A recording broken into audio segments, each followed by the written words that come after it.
안녕하십니까. 청소년 상담사 2급 자격시험 대비 이상심리 제4강 강의를 시작합니다.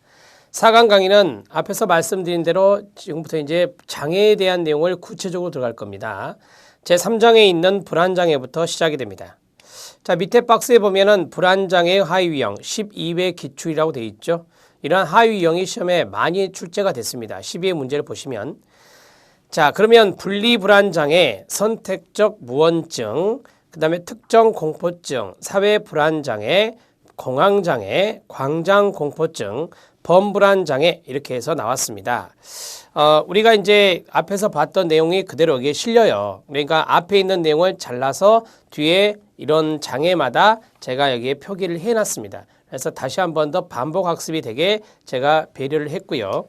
제1절에 불안장애 하위유형이 있습니다. 분리불안장애가 있습니다. 분리불안장애. 대개 이제 애착 대상이 있는데 그 애착 대상하고 분리가 됐을 때 많이 불안해하는 건데요. 이게 너무 심각한 경우 우리가 분리불안장애다 이렇게 나타나요. 집 또는 애착 대상과의 분리에 대한 불안이 발달 수준에 부적절하게 지나친 정도로 나타나며 다음 세 가지 상황에서 드러난다고 합니다. 이 세 가지 상황이거나 그 이상, 밑에 보면 1, 2, 3, 4, 5, 6, 7, 8이잖아요. 그러니까 8가지 중에서 3가지 이상이 나타나면 우리가 분리불안장애 이렇게 이제 정리를 한다라고 하는 것이죠. 자, 1번 집 또는 주된 애착 대상과 분리되거나 분리가 예상될 때 그 다음 가로. 중요한 것만 아시면 되니까요. 반복적으로 심한 불안을 느낀다 가로 닫고. 여러분 우리는 주관식 시험 안 보죠. 네, 임상심리사 같은 경우는 주관식으로 볼 때 이걸 다 써야 됩니다. 그런데 우리는 주관식이 없죠. 객관식입니다. 그래서 이 내용에서 어떤 부분을 내가 놓쳐서는 안 되겠다. 그것만 잘 판단하시면 돼요. 자, 1번에 보면 반복적으로 심한 불안을 느낀다. 그러면 분리불안 장애까지 갈 수 있습니다. 2번 주된 애착 대상을 잃거나 그에게 해로운 일이 일어날 거라고 끊어요. 계속적으로 심하게 걱정합니다. 가로.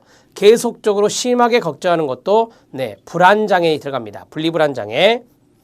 자, 운 나쁜 사고가 생겨 주된 애착 대상과 분리 동그라미 치고요. 될 거라는 가로 비현실적이고 지속적인 걱정을 하는 경우 이것도 분리불안장애에 들어갈 수 있습니다.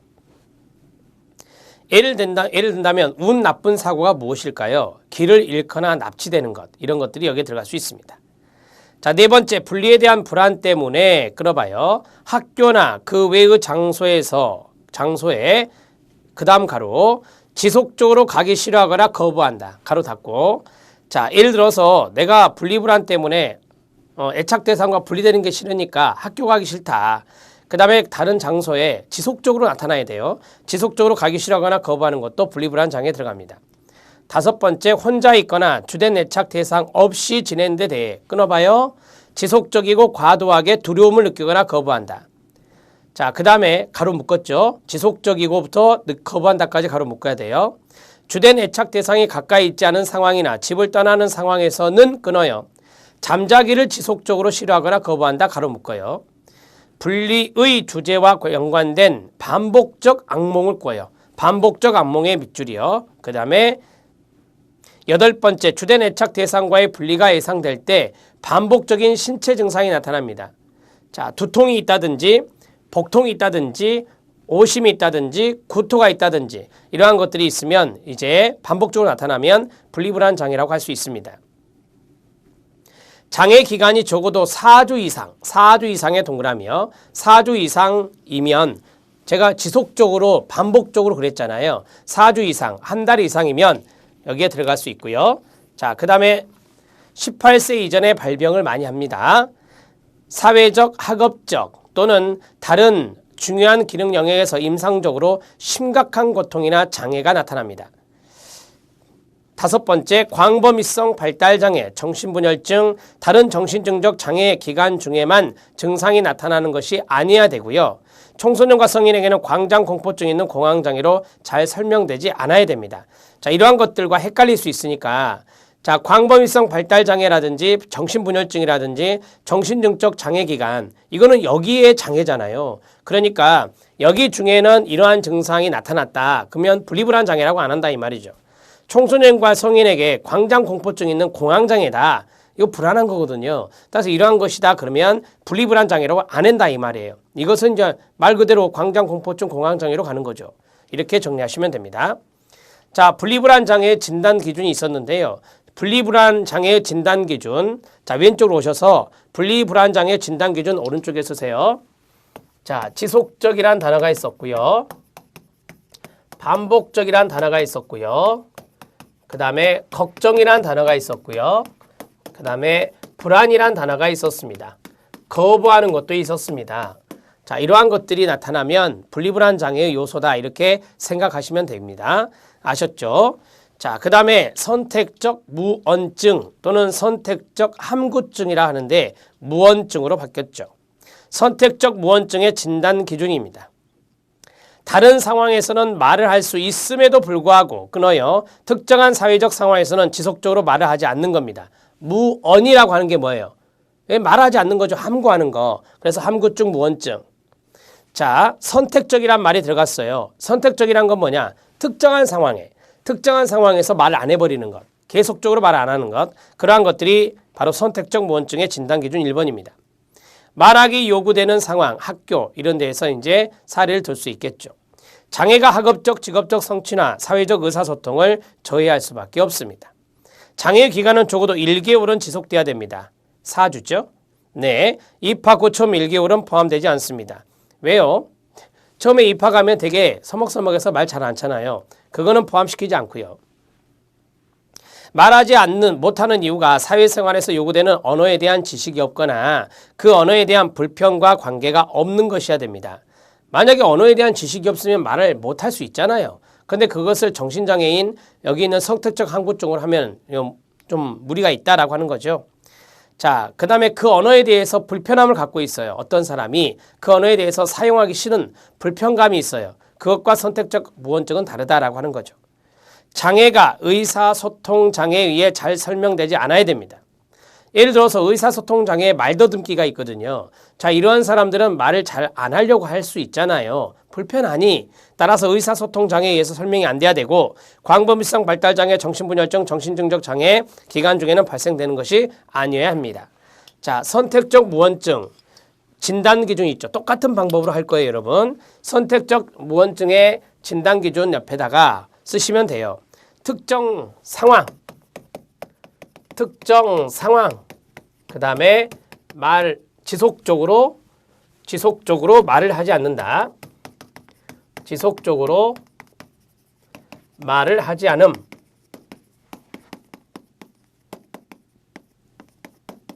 자, 이런 것들이 나오면 선택적 무언증이다 이거죠. 이렇게 정리하시면 됩니다. 자, 됐습니다. 자, 이제 넘기셔서 특정 공포증을 보시죠. 특정의 동그라미요. 특정한 동물, 상황, 자연적 환경에 대한 공포증을 말합니다. 학습 이론은 특정 공포증이 고전적 조건 형성을 비롯하여 대리학습과 정보 전이에 의해서 습득될 수 있다고 했습니다. 고전적 조건 형성이 중요한 단어예요. 고전적 조건 형성이 공포, 불안과 연관성이 있거든요. 주된 치료법은 체계적 동감법이나 노출 치료나 참여적 모방학습법 이런 것들을 통해서 어느 정도 치료할 수 있다. 특정 공포증은 어떤 특정한 대상이나 상황을 두려워하여 피하는 것으로 끊어요. 대개 동물, 뒤에 나올 거예요. 동물, 높은 곳, 천둥, 어둠, 비행, 폐쇄 공간, 특정 음식물 섭취, 피나 상처를 보는 것, 주사를 맞는 것 등등 그 수를 헤아릴 수 없을 정도로 많습니다. 특정 상황이란 것이. 이들 특정 공포증은 그 유형에 따라 다음과 같이 분류되기도 합니다. 자, 동물형이 있고요. 자연환경형이 있고요. 혈액주사 손상형이 있고 상황형이 있습니다. 여러분 밑에 기출문제 확인학습에 보면 특정 공포증이 시험에 나왔다고 돼 있는데요.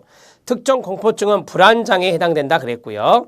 그리고 하위 유형으로는 시작 동물형, 자연환경형, 그 다음에 혈액, 주사, 손상형, 그 다음에 상황형 이렇게 있다라고 했습니다. 거기 보면 동물형이 있고 자, 파충류, 쥐, 벌레, 고양이, 개, 곤충에 대한 공포. 그 다음에 자연환경이 있죠. 폭풍, 높은 곳, 물과 같은 자연환경에 대한 공포. 물에 대한 공포 때문에 수영을 못하는 사람들이 많이 있잖아요. 자, 자연환경형 밑에 박스에 보면요. 고소, 그 다음에 폭풍, 그 다음에 물이 있습니다. 이 고소가 고소공포증, 높은 곳을 말하는 거예요. 그 다음에 혈액주사 손상령이 있고요. 피를 보거나 주사를 맞거나 찌르는 검사에 대한 공포입니다. 네. 그 다음에 상황령이 있죠. 공중교통수단이라든지 터널, 다리, 엘리베이터, 운전, 폐쇄된 공간에 대한 공포, 이게 상황령입니다. 자, 밑에 박스에 보면 비행기, 엘리베이터, 밀폐된 장소 이런 데서 만약에 공포를 느낀다면 상황령이 됩니다. 기타형이 있는데요. 이 기타형은 질식, 구토, 질병을 유발할 수 있는 상황에 대한 공포로 인한 회피, 큰 소리나 전설적 인물에 대한 소화들의 두려움, 이런 것들이 여기에 들어갑니다. 자, 이런 것들이 이제 기타형이라고 하는데요. 자, 특정 공포증이 있습니다. 특정 공포증 맨 위쪽에다 쓰세요. 특정 공포증은 자, 특정 상황.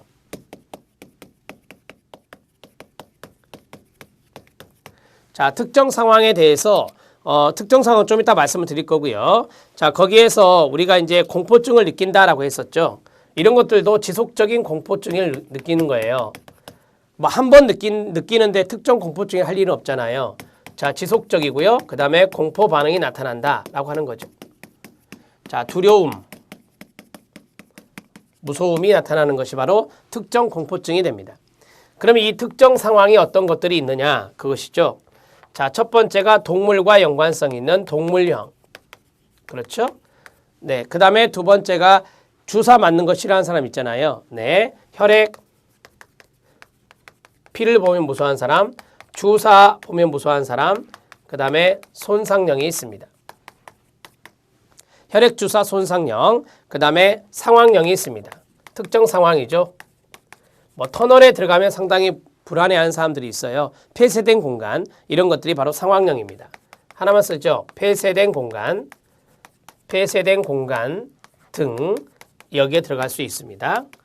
자, 그 다음에 자연 환경령이 있었습니다.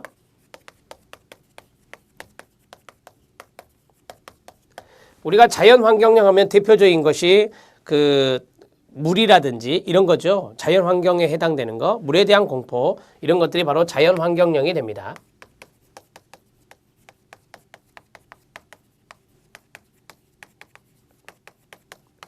자, 기타형이 있었습니다.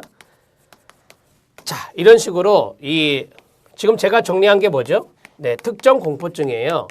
특정 공포증과 연관성 있는 것이 여기에 들어간다. 불안장애 하나입니다. 저는 지금 불안장애 보고 있습니다. 자, 이제 사회불안장애를 하겠습니다. 사회불안장애, 사회공포증이라고도 하는데요. 다른 사람들과 상호작용하는 사회적 상황을 두려워하는 공포증입니다. 다른 사람들과 상호작용하는 것을 우리가 사회성이라 하고 대인관계라 하잖아요. 그래서 대인관계상 공포증을 사회공포증, 사회불안장애라고 합니다.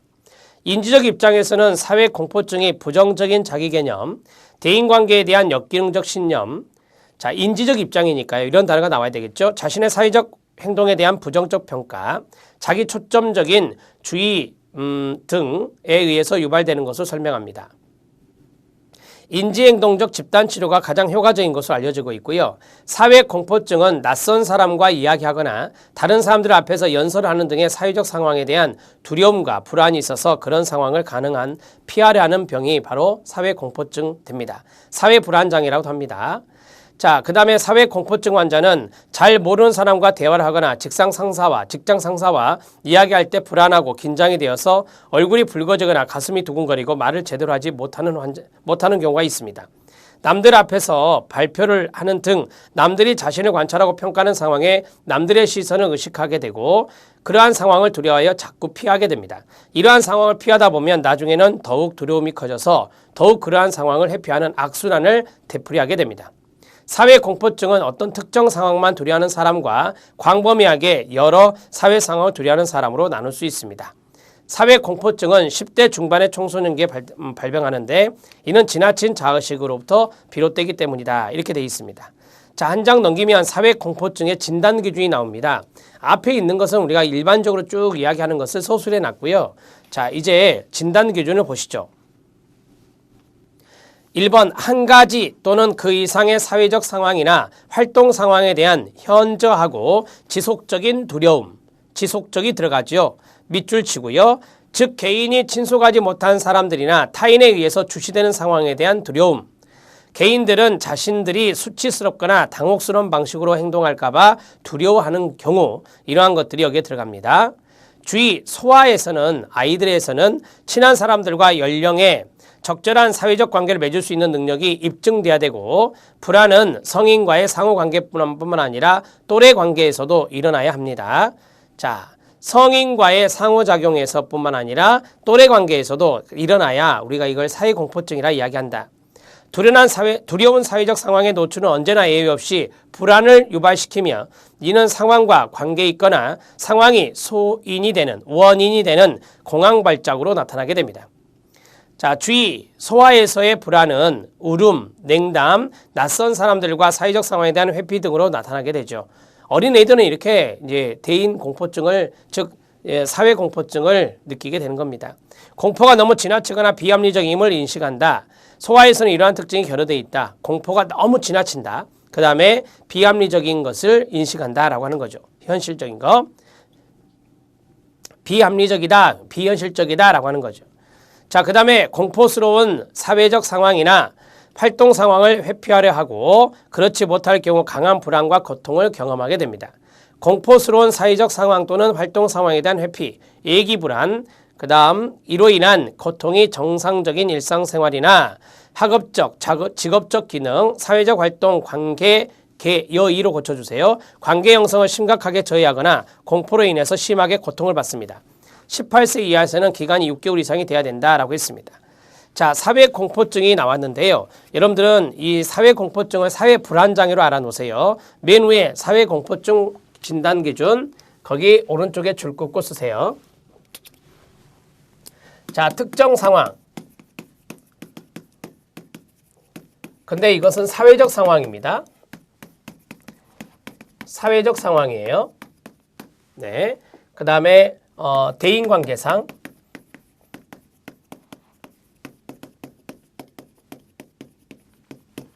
관계적 측면이에요.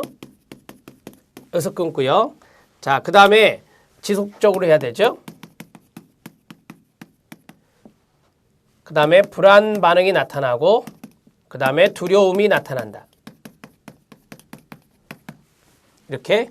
자, 거기 18세 이하에서는 6개월 이상이어야 된다. 그거 하나 알아놓으세요. 18세 이하인 경우는 6개월 이상. 자, 여기까지 묶어주시고요. 자, 묶었죠? 이게 바로 사회불안장애다. 우리는 지금 불안장애하고 있습니다. 이것을 사회공포증이라고도 한다. 이렇게 정리하시면 되겠습니다. 자, 공황장애 들어가겠습니다. 공황장애. 갑자기 엄습하는, 우리가 패닉이라는 말을 쓰잖아요. 갑자기 엄습하는 강렬한 불안을 뜻하는 공황발작을 반복적으로 경험하는 장애입니다. 공황발작의 반복적인 것이 공황장애. 공황장애는 혈액 속에 CO2, 이산화탄소라고 하죠. CO2의 수준에 예민한 생물학적 취약성, 과잉호흡, CO2 수준의 변화에 대한 생리적인 오해석, 잘못된 해석입니다. 여기에 유발될 수 있다는 생물학적 이론이 제시되고 있습니다. 인지적 이론에서는요, 불안으로 인한 증폭된 신체 감각을 재난적인 것으로 잘못 해석하는 파국적 오해석의 밑줄, 파국적으로 잘못 해석하는 것을 파국적 오해석이라 하거든요. 이게 공황발작을 유발한다고 합니다. 그러니까 불안으로 증폭된 신체 감각이 있는데 그 신체 감각을 재난적인 것으로 잘못 해석하는 경우입니다. 자, 오른쪽에 파국화가 나올 겁니다. 좀 이따 보시고요. 일반적으로 공황장애인은 불안을 조절하는 복식호흡과 긴장유한 신체 감각에 대한 파국적 오해석의 인지적 수정, 그 다음에 두려운 상황의 점진적 노출로 구성되는 인지행동치료, 이 모든 것들 다 인지행동치료라거든요. 인지행동치료가 효과적인 것으로 알려져 있습니다. 자, 파국화가 있는데요.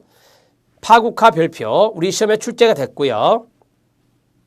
스트레스 상황들의 결과를 매우 부정적으로 파악하는 경향을 말합니다. 그러니까 스트레스 상황에 어떤 결과가 있는데 그 결과가 좋은 게 아니라 부정적으로 파악하는 경향입니다. 이 왜곡은 개인이 걱정하는 한 사건을 취해서 지나치게 과장하여 두려워하는 겁니다. 두려워한다. 동그라미요. 이런 오류를 가진 사람들은 자신이 또는 다른 사람이 바로 그 상황이나 비슷한 상황들을 과거에 성공적으로 다루었음을 인식하지 못합니다. 범불안 장애 환자들은 인지 내용에서 정신적 파국화 경향을 보인다고 합니다. 자신을 계속 파국화시키는 사람은 재난에 대한 과장된 사고를 통해서 세상에 곧 종말이 닥칠 것이라는 두려움 속에서 살아가도록 하는 원인이 됩니다. 이 파국화가 상당히 무서운 거죠, 여러분. 신체 감각에 대한 파국적 오해석, 신체 감각을 재난적인 것으로 잘못 해석을 해요. 그래서 우리가 받아들인 신체 감각에 대해서 이런 것들이 이제 뭐 여기서 나온 대로 본다면 곧 종말이 닥치는 거 아니냐, 이런 재난이요. 재난적인 측면으로 잘못 해석한 것을 파국적 오해석이라 한다. 자, 됐습니다. 이제 광장공포증이 있는 공황장애 진단 기준이 있는데 여기 한번 좀 정리를 하고 가죠. 자, 공황장애 왼쪽에다 쓰세요. 공황장애는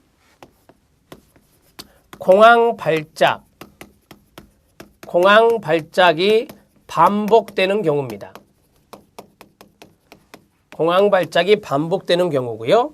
공황발작에 동그라미를 쳐서요. 자, 파국적 오해석, 잘못된 해석인데요. 이게 바로 인지적 오류에 들어가요. 인지적 오류, 잘못 생각하고 있는 인지적 왜곡이라고도 합니다. 인지적 오류, 왜곡, 이것을 파국적 오해석이라 하죠. 자, 자신의 신체 감각을 재난적인 것으로, 재난적인 것으로 그래야 돼요. 재난적인 것으로 잘못 해석하는 겁니다. 잘못 해석하는 것을 파국적 오해석이다, 이렇게 말합니다. 자, 여기 파국적 오해석을 우리가 세 글자로 파국화라고 해요. 파국화. 시험에 출제됐으니까 써드렸습니다. 이렇게 정리하시면 됩니다. 자, 거기 보면은요, 이 파국화시키는 사람은 정말 두려움 속에서 살아갈 수밖에 없겠죠. 네. 재난적인 것으로 해석한다고 했으니까 재난이 일어나는데 웃을 사람이 어디 있어요? 두려울 수밖에 없죠. 이러한 것들이 바로 파국화의 하나의 결과다. 그래서 파국화를 하는 사람들은 이렇게 두려움 속에서 살아간다. 그게 바로 공황 발작을 일으킬 수 있는 요인이 돼요. 자, 광장공포증이 있는 공황장애의 진단 기준입니다. 5번은 따로 보셔야 되니까. 자, 광장공포증. 여러분, 광장공포증은 넘기면 6번에 나와요. 6번에 나오는데 좀 개념만 잠깐 보죠. 개념만 잠깐 보는데 이 광장공포증은 양가로 1번을 보세요. 6번의 광장공포증 넘어왔습니다. 즉각적으로 피하기 어려운 곤란한 장소나 상황에 처해 있는 데 대한 불안입니다. 불안. 그 다음에 또는 예기치 못했거나 상황이 소인이 되는 공황발작이나 공황과 유사한 증상이 일어났을 때 도움을 받기 어려운 장소나 상황에 처해 있다는 데 대한 불안. 광장공포증이 있는 개인은 특징적으로 다음 같은 상황에 처했을 때 두려움을 느낀다고 합니다. 혼자 외출한다든지, 군중 속에 있다든지, 줄을 선다든지, 다리 위에 있다든지, 버스, 기차, 자동차, 비행기도 들어갈 수 있습니다.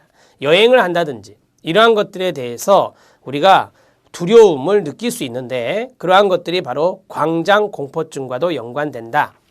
자, 이제 앞으로 오셔서요. 광장공포증이 있는 공황장애의 진단기준입니다. 다음에 모두가 충족돼야 된다고 합니다. 예기치 못한 반복적인 공황발작. 자, 보세요. 광장공포증이 있는 공황장애 기준, 진단기준인데요. 반복적 공황발작. 반복적 공황발작이 있어야 한다. 그 다음에 두 번째, 다음 발작 가운데 하나 또는 그 이상이 1개월에 적어도 한 번 있어야 합니다.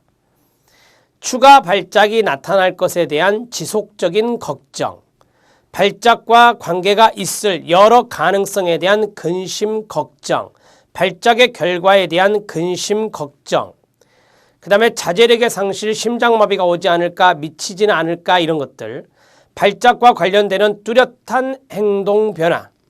자, 기역, 니은, 디귿이 있어요. 기역, 니은, 디귿. 이 세 개 중에서 하나 이상이 1개월에 적어도 한 번 있어야 된다라고 하는 것입니다. 적어도예요. 자, 이것은 간단하게 쓸게요. 간단하게. 자, 근심 걱정이에요. 근심 걱정이 나타나는데 첫 번째 근심 걱정은 추가 발작에 대한 거. 추가 발작에 대한 근심 걱정. 그 다음에 두 번째는 발작과 관계가 있을 여러 가능성. 발작의 결과에 대한 근심 걱정이라겠죠. 발작 결과 또는 관계된 것. 발작 결과에 대한 근심 걱정, 관계된 것에 대한 근심 걱정. 그 다음에 뚜렷한 행동 변화.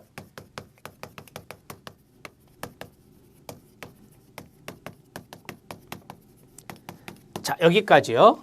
자, 여기에 해당되는 것들이 한 가지 이상 1개월에 한 번 이상 나타난다면 이것을 광장 공포증이 있는 불안장애 범주에 들어간다. 그 다음에 광장 공포증이 있어야 된다라고 하는 것이 이제 두 번째인데요. 이미 다음에 모두가 충족돼야 된다라고 하는 것은 이미 끝났어요. 여기 있는 것들이 모두 충족이 되면 이제 공황장애 여기에 해당되는 것이 되죠. 당연히 광장 공포증을 수반한다고 그랬으니까 광장 공포증도 있어야 되고요. 자, 공황 발작이 물질, 즉 약물 남용이나 투약, 그 다음에 일반적인 의학적 상태, 갑상선 기능 항진증 이런 것들의 직접적 생리적인 효과로 인한 것이 아니어야 됩니다. 만약에 그러한 것이면 공황장애로 보지 않는다는 거죠. 이렇게 정리하시면 되겠습니다. 자, 공황 발작이 다른 정신장애에 의해서 잘 설명되지 않는다라고 했습니다. 다른 정신장애란 사회공포증이나 특정공포증이나 강박장애나 그 다음에 외상후 스트레스 장애나 분리불안 장애 이런 것들이 있는데요.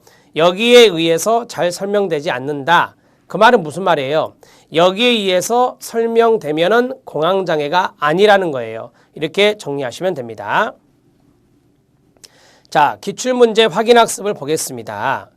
이 아이가 바로 공황장애입니다. B양은 19세로 고등학교 3학년 학생이었는데 어느 날 도서관에서 밤늦게까지 공부한 후 끊어요. 집으로 가기 위해 버스를 탔습니다. 버스에 동그라미요. 혼자 가고 있죠. 버스에는 많은 사람들이 있었고 B양은 가방을 든 채 서 있습니다. 버스가 터널로 들어갔습니다. 터널에 동그라미요. 들어가서 중간 정도쯤 지나갔을 때 B양은 갑자기 가슴이 답답하고 심장이 빨라지고 질식할 것 같은 느낌이 들었습니다. 몸에는 진땀이 났고 곧 죽을 것 같은 공포와 불안이 밀려왔습니다. 거기 밑줄. 이러한 증상이 10분 정도 지속되다가 서서히 좋아졌습니다. B양은 버스에서 내려 급하게 부모님께 전화했고 함께 야간 응급실로 가서 진단을 받았지만 특별한 이상 소견을 찾을 수가 없었습니다. B양은 그 이후에도 가끔씩 갑작스럽게 밑줄이요. 나타나는 증상 때문에 학업에 큰 지장을 받고 있습니다. 자, 하나 더 써야 됩니다. 갑자기 엄습한다. 갑자기 엄습하는 것입니다. 자, 이러한 것들이 이제 공황장애와 연관성이 있다. 공황장애는 시험에 잘 나와요, 여러분. 알아놓으셔야 됩니다. 심화학습, 공황장애가 나왔습니다. 자, 밑에 공황장애 박스가 있는데 이것은 제가 좀 중요한 것만 골라서 해볼게요. 인체를 보호하기 위해서 일어나는 일종의 투쟁이나 도피 반응으로서 응급 반응의 일종인데요. 실제적인 위험 대상이 없는데 일어나는 것이 바로 공황장애입니다. 자, 그 다음에 3번이요. 대개 공황장애를 앓는 사람들은 갑자기 동그라미 나타나는 신체적 증상에 대해 무슨 큰일이라도 일어날 것 같은 위험상으로 임시가는 경향이 있습니다. 4번이요. 공황장애 발병 연령은 25세이고요. 여성이 남성보다 2배에서 3배 더 많습니다. 어느 연령대에서나 나타날 수 있는 것으로 알려져 있습니다. 성비 알아놓으세요. 공황장애는 여성과 남성 중에서 남성이 더 많이 나타난다. 성비입니다. 자, 됐습니다. 6번째, 공황장애를 확실하게 진단하기 위해서는 신체 질환과 다른 정신과적 질환과의 감별 진단이 필요합니다. 이게 공황장애인가 아니면 신체적인 부분의 문제인가 감별 진단이 필요하다는 겁니다. 원인, 생물학적 요인, 뇌의 구조와 기능의 생물학적 이상에서 비롯된다고 합니다. 교감신경계의 주요 신경전달 물질인 노르에피네프린을 분비하는 청반핵이라는 뇌의 부위의 이상에서 비롯된다. 요거 시험에 나왔거든요. 체크하세요. 자, 보세요. 공황장애. 공황장애와 연관이 있는 신경전달 물질은 노르에피네프린, 노어에피네프린 이렇게 해도 돼요. 자, 노어에피네프린 이것이 연관성이 있는데 이것을 분비하는 청반핵, 이것을 분비하는 청반핵,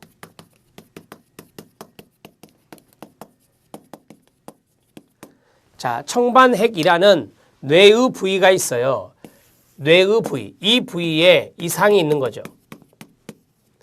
자, 공황장애 하면 3가지 기억하세요. 공황장애 하면 첫 번째 노에피네프린, 그 다음에 청반핵 아셨죠? 네, 그 다음에 개념이요. 공황 발작이 반복되는 경우 이런 것들이 바로 공황장애다. 이렇게 정리하시기 바랍니다. 자, 유전적 요인이 있는데 이건 참고적으로 보시고요. 심리사회적 요인이 있습니다. 정신분석 이론. 공황장애는 공황을 유발하는 무의식적 충동의 가로. 이게 나오면 정신분석이겠죠. 방어가 실패했기 때문에 소화기의 부모 상실이나 분리불안 경험을 중시하는 겁니다. 행동이론은 불안은 부모 행동에 대한 모델링이나 조건 반사의 과정을 통한 학습된 반응으로 보고 있습니다. 인지이론입니다. 인지이론의 파국적 오해석이 나오겠죠. 공황장애는 사소한 신체 감각을 지나치게 과대평가해서 재난적인 것으로 해석한다고 그랬어요. 확대 해석하여 파국적인 사고로 발전시킴으로써 극도의 불안인 공황에 도달한다는 것입니다. 거기에다가 파국적 오해석을 쓰셔야 돼요. 파국적 오해석을 쓰세요. 공황장애로 인한 신체적 증상, 첫 번째 과호흡, 두 번째 생리현상. 자, 과호흡 들어갑니다. 숨을 너무 빨리 쉬거나 너무 깊이 쉰다. 호흡곤란, 가슴이 답답함, 질식감, 어지러움, 머리가 무거움, 손발의 저린 감각, 다리에 힘이 없음, 가슴이 두근거림, 가슴이 당기거나 아픔 등의 증상이 나타납니다. 생리현상, 거기 보면 1번에 교감, 교자 넣어주세요. 교자 넣어주세요, 여러분. 교감신경이 활성화되어 교감신경계의 거의 모든 부분이 반응하게 됨에 따라 모든 증상이 동시다발적으로 일시에 나타납니다. 동시다발적 일시의 밑줄이요. 왼쪽에 사례를 보니까 한꺼번에 나타났잖아요. 그 다음에 교감신경계가 활성화되면 심장혈관계에도 영향을 미쳐서 심장 박동수 빨라지고 강도 증가됩니다. 혈류의 변화로 피부 손발이 차갑고요. 저리거나 따끔거리고 얼굴이 화끈 달아오르기도 합니다. 또 땀을 많이 흘리게 되고요. 이러한 것들이 교감신경계와 연관성이 있고 이게 활성화됐을 때 그러거든요. 자, 기타 입마름, 구토, 거북함, 변비, 통증, 떨림, 눈동자 커짐, 눈부심 등의 증상이 나타날 수 있다고 합니다. 자, 공황장애의 증상. 공황장애의 증상은 여러 가지가 있는데요. 자, 교감신경계 활성화 쓰시고요. 교감신경계의 활성화. 불안 때문에 그래요. 교감신경계의 활성화 이런 것들과 연관되어서 동시다발적으로 반응이 나타납니다. 동시다발적인 반응. 동시다발적인 반응. 반응을 보인다. 이렇게 적어주시면 되겠습니다. 자, 공황장애에 대한 부분을 정리했습니다. 이제 광장공포증을 볼 건데요. 광장공포증의 진단기준, 주의, 광장공포증은 진단보를 매길 수 없는 장애입니다. 광장공포증이 일어나는 특정 장애에 따라 진단보호가 매겨진다고 합니다. 자, 여기 부분은 읽었었고요. 이 광장공포증은 우리가 즉각적으로 피하기 어려운 곤란한 장소나 상황에 처했을 때 그럴 때 나타난다라고 하는 것이고요. 우리가 이제 앞에서 했던 공황 발작이라든지 공황 이러한 것들과 유사한 증상이 일어납니다. 그래서 도움을 받기 어려운 장소가 힌트예요. 광장이라는 단어가 힌트가 되겠죠. 그래서 어려운 장소나 상황에 처해 있을 때에 대한 불안이다. 이렇게 보시면 됩니다. 자, 넘어가시고요. 혼자 외출을 한다, 군중 속에 있다, 줄을 선다 이런 것들이 이제 어떤 장소에 있는 거니까요. 자, 만약 회피가 하나의 특정 상황이나 소수의 특정 상황에 한정되어 있다면 특정 공포증이 돼요. 특정 공포증이 되고요. 그 다음에 회피가 오로지 사회적 상해에만 국한되어 있다면 사회불안장애, 아까 사회공포증이 있었죠. 그걸로 진단이 돼요. 그러니까 앞에 것과는 구분이 돼야 되겠죠, 여러분. 감별 진단입니다. 상황을 회피하거나 여행을 제한한다. 그 다음에 공황 발작이나 공황과 유사한 증상이 일어나는 데 대한 현저한 불편감이나 불안감을 참고 견디거나 동반자를 필요로 한다고 합니다. 자, 불안이나 공포로 인한 회피가 다른 정신장애에서 설명되어서는 안 됩니다. 사회공포증이라든지 그 다음에 아까 했던 특정 공포증이라든지 강박장애라든지 그 다음에 외상후 스트레스 장애라든지 분리불안 장애라든지 이것과는 감별 진단해야 된다라고 하는 것입니다. 자, 그러면 광장공포증의 진단기준 그쪽에 또 쓰시면 되겠네요. 자, 광장공포증의 진단기준 거기 이제 이렇게 써보세요. 즉각적으로 피하기 힘든 장소나 상황. 자, 여기 장소라고 하는 것을 중요하게 생각하세요. 광장공포증에서는. 자, 그 다음에 공황발작이나 공황장애와 연관성이 있다 그랬죠. 슬래시 하고요. 공황발작,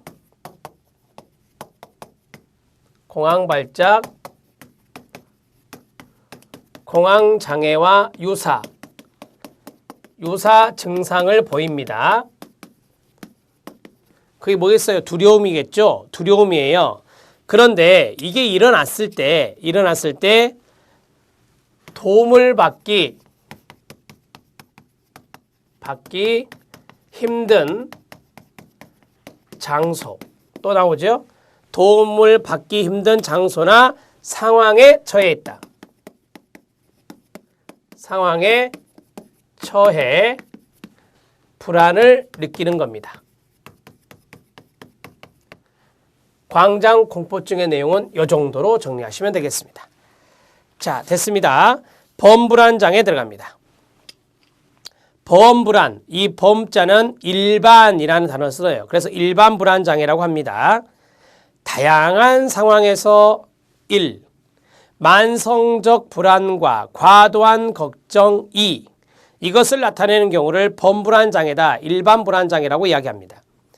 정신분석적 입장에서는 성격 구조 간의 역동적 불균형에 의해 경험되는 부동불안이 범불안장애의 핵심적 증상이라고 봅니다. 자, 그 다음에 행동주의 입장에서는 이 장애를 다양한 자극 상황에 대해 경미한 공포 반응이 조건 형성되어 나타난 일종의 다중공포증이라고 설명합니다. 인지적 입장에서는 위험에 예민한 인지도식으로 인해 생활 속의 잠재적 위험 요인에 과민하고 위험한 결과의 발생 가능성과 치명성을 과대평가하고 그에 대한 대처 능력을 과소평가하는 인지적 특성이 범불안 장애를 유발한다. 이거를 우리가 극대화와 극소화라 그래요. 과대평가와 과소평가, 극대화 또는 극소화 이런 식으로 알아놓으시면 됩니다. 이게 바로 아론백이 말한 인지적 오류, 인지적 왜곡입니다. 범불안 장애에 대한 치료법은 인지행동 치료와 약물 치료가 있다고 합니다. 되게 이 두 가지 기법을 많이 써요, 여러분. 다른 것도. 그래서 인지행동 치료, 그 다음에 약물 치료. 자, 범불안 장애의 진단 기준이 있는데요. 여러 사건이나 활동, 작업, 학교 성적 이런 거요. 활동에 대한 과도한 불안이나 걱정, 염려스러운 의견. 자, 이러한 것들이 적어도 6개월 이상, 최소한 한 번에 며칠 이상, 최소한 한 번에 며칠 이상 발생하는 것입니다. 개인은 걱정을 조절하는 것이 어렵다는 것을 알게 되고요. 불안과 걱정은 다음에 6가지 증상들 가운데 3가지 증상을 동반하게 됩니다. 또는 그 이상도 되고요. 자, 이 증상들은 적어도 며칠 이상 지난 6개월 이내에 존재해야 됩니다. 자, 소아에서는 오직 한 가지 증상만이 요구된다라고 했어요. 소아에서는 하나만 하고 성인에서는 3가지 이상이 동반돼야 됩니다. 안절부절 못한다, 긴장이 고조되거나 가장자리에 선 느낌, 쉽게 피로해진다, 집중 곤란하고 마음이 멍해지는 느낌이 있다, 과민한 기분 상태다. 그 다음에 근육입니다. 육으로 고쳐주세요. 근육 긴장이나 수면 장애가 나타난다. 자, 4번째, 불안과 걱정의 초점이 축 1에 여기 밑에 있는 것은 안 보셔도 되겠네요. 놔두시고요. 한마디로 말하면 감별 진단해야 된다는 겁니다. 공황 발작이라든지, 그 다음에 사회공포증이라든지, 그 다음에 강박장애라든지, 그 다음에 분리불안 장애라든지, 신경성 식욕부진증이라든지, 신체화 장애라든지, 건강염려증이라든지 이런 것들과는 감별 진단이 필요하다라고 하는 거예요. 그것을 이야기하고 있습니다. 자, 그러면 범불안 장애의 진단 기준, 거기 위쪽 박스 있죠? 박스 위쪽에다 한번 써보세요. 범불안 장애.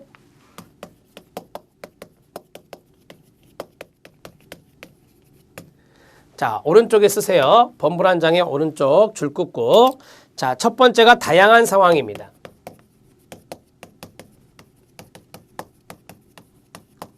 다양한 상황. 그 다음에 과도한 걱정.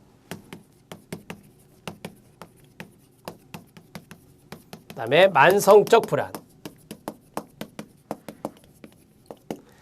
자, 이것도 그렇고요. 이것도 그렇고요. 이것도 그렇고요. 이것을 일반이라는 단어로 바꿀 수 있어요. 일반적으로. 그래서 일반 불안장애라고 말합니다. 일반 불안장애를 범불안장애 이렇게 정리하고 있죠. 네. 자, 증상이 여러 가지가 있었어요. 증상은 여러 가지 있을 필요가 없고요. 이 증상, 6가지 증상인데 6가지 증상들 중에서 몇 가지 이상이요? 3가지 이상. 자, 절반인 3가지 이상. 3가지 이상이 한 번에 며칠 이상 나타납니다. 한 번에 며칠 이상 보일 것.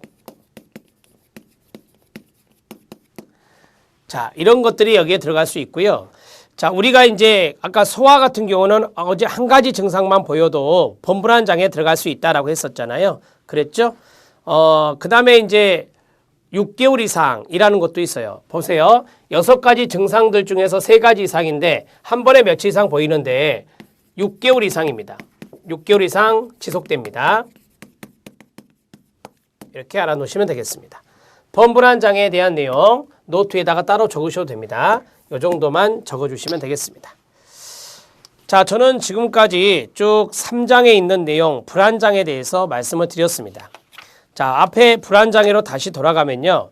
분리불안장애, 선택적 무언증, 특정공포증, 사회불안장애, 공황장애, 광장공포증, 범불안장애 7가지를 모두 여기서 보았습니다. 자, 여기에서 우리가 이제 좀 기억해야 될 것은 각각의 키워드거든요. 그 키워드를 잘 알아놓으셔야 돼요.